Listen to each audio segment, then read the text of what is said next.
सभी भक्तों को जय ठाकुर जी की। दृश्य आप देख रहे हैं क्षत्रिय और समाज का यह प्राचीन मंदिर ठाकुर जी का मंदिर है, जो कि श्री सगरवंशी ओडो के नाम से ये मंदिर विख्यात है, राजसमंद की धरती पर है। और आपको बता दें कि 370 वर्षों से ये समाज का आज भी हमारे लिए एक मोमेंटो है और आज भी देवनगरी में हमारा प्रतिनिधित्व कर रहा है। मित्रों, एक ज़माना था जब राजसमंद की नौ चौकी पाल का निर्माण होना था, झील का निर्माण होना था। उस समय बड़ी संख्या में हमारे समाज के लोगों को बुलाया गया था। 370 वर्ष पहले हमारे पूर्वजों ने नौ चौकी पास में झील है पूरी निर्माण की। और निर्माण के बाद आप देखें कि हमारे समाज के लोग 14 साल के काम करने के बाद अलग अलग दिशाओं में, अलग अलग स्थानों पर, अलग अलग देशों में, अलग अलग प्रांतों में, अलग अलग देश और विदेशों में उस समय भी पलायन करते थे। और बाद में जब ब्रिटिश काल आया 200 सालों का, तो उस समय तो बहुत संख्या में भारी पलायन हुआ था। एक ज़माना था हम सब लोग यहीं प्रभु की छत्र छाया में रहते थे। जब यहाँ अंडरग्राउंड था, एक ग्राउंड नीचे और है जिसको भर दिया गया है और उपली बिल्डिंग पे ये ठाकुर जी का मंदिर बनाया गया है। तो उस समय हमारे पूर्वजों ने बड़ी लंबी सोच के साथ इस मंदिर का निर्माण किया और सभी समाज के लोग उस समय मंदिर बना रहे थे। तो हमारे समाज के लोगों ने भी सोचा कि हम यहीं हैं, सारे लोग यहीं हैं, तो हम मंदिर यहीं बना देते।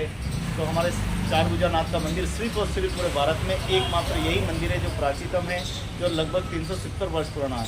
तो हमारे मेवाड़ के महाराणा राज सिंह जी, जिनके कार्यकाल में यह मंदिर बना था। और उस समय के इतिहास का रणछोड़ तेलंग अपने संस्कृत भाषा में जो उल्लेख करते हैं, उन्होंने लिखा है कि राजसमंद की नौ चौकी पाल के अंदर सभी समाजों की भागीदारी थी।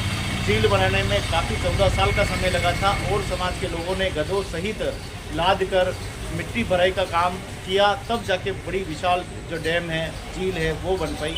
और उसी ज़माने में हमारे समाज के लोग बावड़ी खोदा करते थे। बावड़ी भी यहाँ पास में है, बड़ी संख्या में यहाँ बावड़ी भी खोदी गई और कुआं खोद कर राजसमंद वासियों की जल संकट को जो है वो दूर किया है। डैम बना के जल संकट को दूर किया। आज कितनी लाखों हेक्टेयर में जो ज़मीनें में पानी जो है सिंचाई हो रहा है, खेती हो रही है। यहाँ राजसमंद वासियों के पीने के लिए और अन्य गाँवों में पानी पीने के लिए भी राजसमंद झील का पानी जाता है। उसी ज़माने में हमारे पूर्वजों ने इस मंदिर का निर्माण करवाया था। आप देखें कितनी लंबी सोच के साथ हमारे पूर्वजों ने इस मंदिर का रखरखाव और उस समय भी करते थे। उस समय पद्धति ये थी कि पुजारी नहीं मिलते थे। उस समय 150 वर्षों तक तो ऐसे बताते हैं कि इतिहास में कि खंडर पड़ा रहा था। उसके बाद में जब ब्रिटिश काल आया तब थोड़े से संसाधन बढ़े थे और तब लोग यहाँ पर आने लगे और धीरे धीरे ठाकुर जी की डोल यात्रा में सम्मिलित होने लगे। एक समय था जब हम यहाँ से गए तो यहाँ पे डोल उठाने के लिए भी बताते 2 से 3 लोग ही आते थे। 1-2 आदमी थे यहाँ राजसमंद के लेते थे, तब जाके डोल यात्रा जो है वो निकाली जाती थी जलजूलनी एकादशी पर। लेकिन आज समय बदल गया, आधुनिक युग है। तो आज हम देखें तो आज हमारे पास संसाधन है, लेकिन उस ज़माने में हमारे पूर्वजों के लिए यहाँ आना भी एक चुनौती था। आप कल्पना कर सकते हैं कि कोई चित्तौड़ से आने वाला, भीलवाड़ा से आने वाला, जोधपुर से आने वाला, बीकानेर से आने वाला या बांसवाड़ा से आने वाला व्यक्ति अगर यहाँ आ जाता था तो जाएगा कैसे? संसाधन नहीं है, बस नहीं थी, ट्रेनें नहीं है, तो आखिर वो व्यक्ति करेगा क्या? तो रात बसेरा भी यहीं करते थे, जलजूलनी पे आते, रात को भी यहीं बिस्तर मिलते थे। कितने मच्छर उस समय खाते थे, कितनी ठंड भरा माहौल, बरसात का माहौल, ये सारे माहौल, सारे समस्याओं को पार करते हुए भी हमारे पूर्वजों की मंदिर की रक्षा के लिए समाज हमेशा जुड़ा रहा है।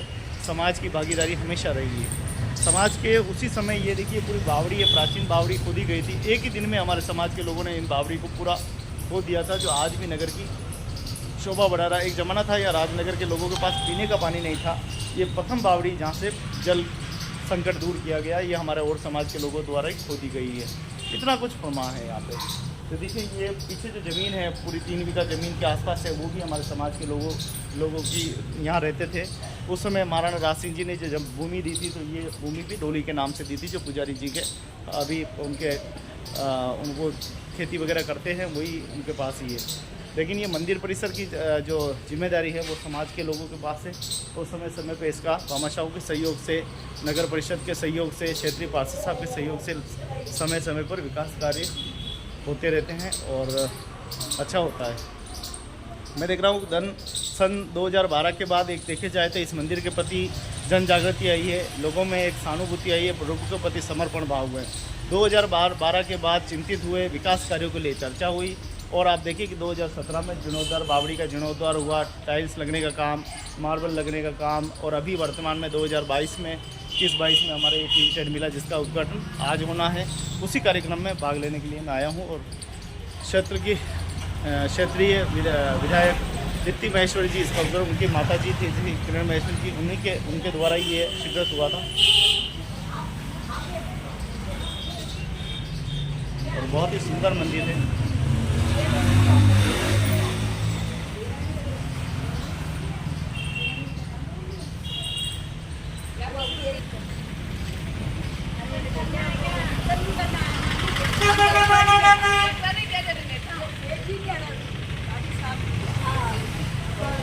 देखिए कितनी आस्था जुड़ी हुई है।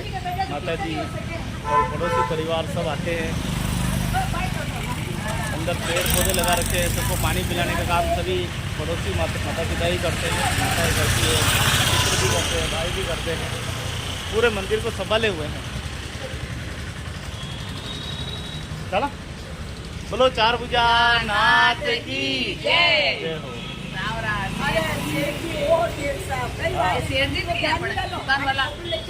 तो समाज का यह प्राचीन मंदिर है। और आप देख सकते हैं कि अब मंदिर की जिम्मेदारी 2012 से ही लगातार विकास कार्य हो रहे थे, सब कुछ हो रहा। लेकिन अब आप देख सकते हैं कि जो मंदिर का नेतृत्व है, प्रभु से प्रार्थना करते हैं कि आप प्रभु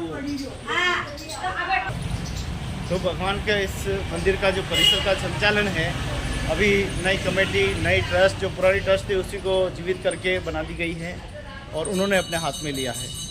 और आप देखें कि उन्होंने 3 सितंबर को अपने हाथ में लिया है और 3 सितंबर के बाद यहाँ कार्यक्रम हुआ है 24 और 25 को। मंदिर की दशा आप देखें, ये 15 दिन भी नहीं हुए हैं और देखिए अभी से गंदगी वगैरह होनी शुरू हो गई है। और आप आपको बताएं कि ये देखिए बावड़ी है जिसके अंदर पूरा कचरा वगैरह सब कंप्लीट हो गया। ये हमारे पूर्वजों की धरोहर है। ये नई कमेटी जो है ये बस क्या कर रही है, आप देख सकते हैं कि पूत के पग पालने में ही दिखाई देते हैं। और ये आपको दिखाई देने हैं मंदिर की जो गंदगी आपको चीख चीख के बता रही है कि आने वाले समय में 2-3 महीनों में, 6 महीने में, साल में क्या होने वाला है, आप खुद अपनी आंखों से देखें। प्रभु जगत पालक है, श्री कृष्ण है, सभी का ख्याल रखते हैं, रज रज और कण में बसे हुए हैं। ऐसे दयालु दीनानाथ का आज ऐसे लोगों को प्रतिनिधित्व कर रहे हैं जिनका कोई अपना अस्तित्व नहीं है। जो धर्म के लोग हैं वो भी धर्म के बंदीगार में बन गए हैं, वो भी बंध गए हैं, वो भी उनके सामने लज्जित हो गए हैं, उनकी गुलामी स्वीकार कर ली ऐसे लोगों की जिनका कोई अपना अस्तित्व नहीं है, जिन्होंने भगवान का नाम नहीं। और हमेशा जहाँ भी अच्छा काम होता है वहाँ अपनी टांग अड़ाने वाले लोग हैं और उनके सामने अच्छे लोग, धर्मार्थी लोग भी झुक जाते हैं, उनकी गुलामी स्वीकार कर लेते हैं। इसीलिए हमारी ये मंदिर का और समाज का विकास, हाँ सब तोड़ना क्यों ना, वो तोड़वा काम ही जमना लगा हुआ काम नहीं है। तो वो सब तोड़ दिया। तो देखें कितना, आप देखो कि कितना यहाँ पे उत्साह है। हमारे जितने भी पड़ोसी है, ये सब कहते हैं पड़ोसी माँ बाप होते हैं, माँ बाप होने का फर्ज निभा रहे पूरा माँ बाप होने का फर्ज भी निभाते हैं। ये देखिए पूरा नल लगवाया है ताकि पानी की व्यवस्था रहे। तुलसी माता लगाई गई है, तुलसी माता वापस से अंदर चेतन हो गई है। लेकिन तो आप देख सकते हैं कि मंदिर ऐसे लोगों के हाथों में है। आज पता नहीं आने वाले समय में इसका क्या होने वाला है, ये तो प्रभु ही जाने। लेकिन भगवान श्री कृष्ण पर, ठाकुर जी पर भी अधर्मियों का एक तरह से देखें तो एक कब्जा हो गया है। पता नहीं सावरिया सेठ को क्या मंजूर है। हमसे भी कोई हो सकता है गलती हुई होगी तो प्रभु ने हमको भी सजा दी है। हो सकता है हमें भी अभिमान आ गया होगा तो इसीलिए अभिमानियों को लाके बिठा दिया है। तो हम तो प्रभु से प्रार्थना करते हैं कि हम आपके दरबार में आते रहेंगे, जैसी हो सके सेवा करते रहेंगे, आपकी जय जयकार करते रहेंगे।